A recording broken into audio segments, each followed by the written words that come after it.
अस्सलाम वालेकुम, मेरा नाम डॉक्टर फैसल अनवर है। आज जिस टॉपिक को हम एड्रेस करेंगे वो है फेमटोलेसिक और उसकी कॉम्प्लिकेशंस। फेमटोलेसिक प्रोसीजर बेसिकली एक ऐसा प्रोसीजर है जिसकी मदद से हम आंख के ऊपर से मुस्तकिल तौर पे ऐनक को या चश्मे को रिमूव कर देते हैं और आंख को एक नॉर्मल नंबर जो आपकी आंख के ऊपर माइनस या प्लस की फॉर्म में आता है हम उसको रिमूव करके उसको जीरो कर देते हैं। और हर जो भी पेशेंट फेमटोलेसिक करवाता है वो फिर उस आंख से बगैर ऐनक के देख सकता है।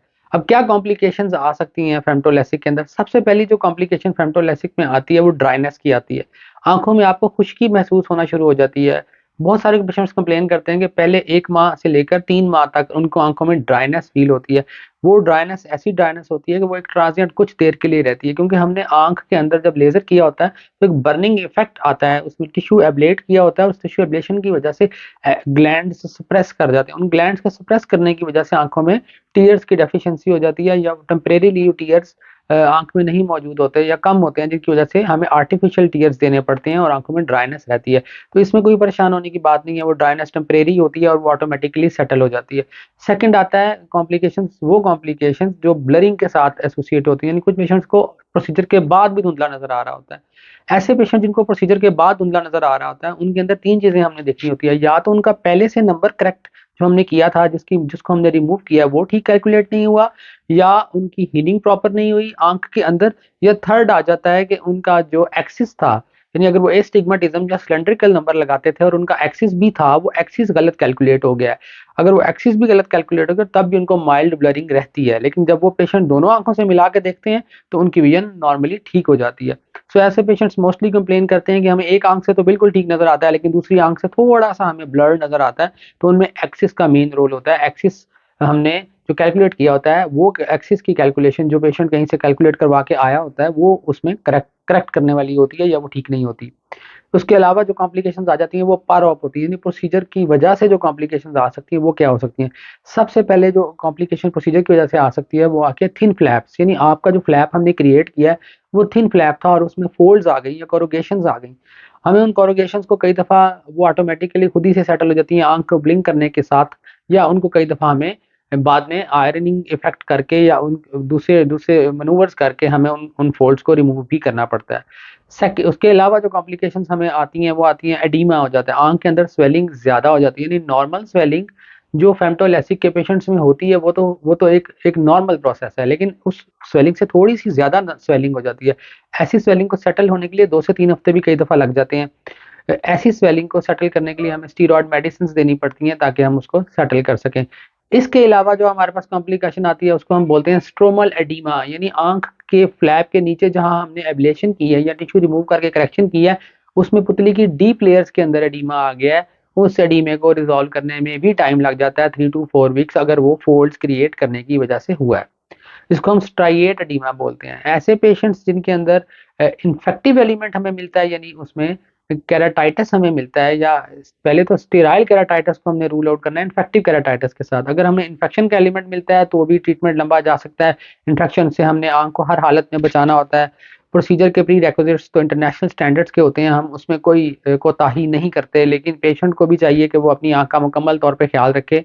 वो बहुत ज़रूरी है। सेकेंडली पेशेंट्स कंप्लेन करते हैं, बहुत सारे जो कॉम्प्लिकेशंस वो फ़ील करते हैं, हालाँकि ये कॉम्प्लिकेशंस में नहीं आता कि जी हमें पहले तो आँख के अंदर से नज़र आ रहा था नज़दीक से और अब ऑपरेशन के बाद या लेज़र के बाद हमें नज़दीक से नज़र आना बंद हो गया। ऐसे पेशेंट्स डिलेड सर्जरी करवाते हैं या डिलेड लेज़र करवाते हैं फेमटोलेसिक का, जिसकी वजह से वो प्रेस बायोपिक हो चुके हैं, तो करेक्शन के बाद उनको नज़दीक के लिए चश्मा लगाना पड़ सकता है।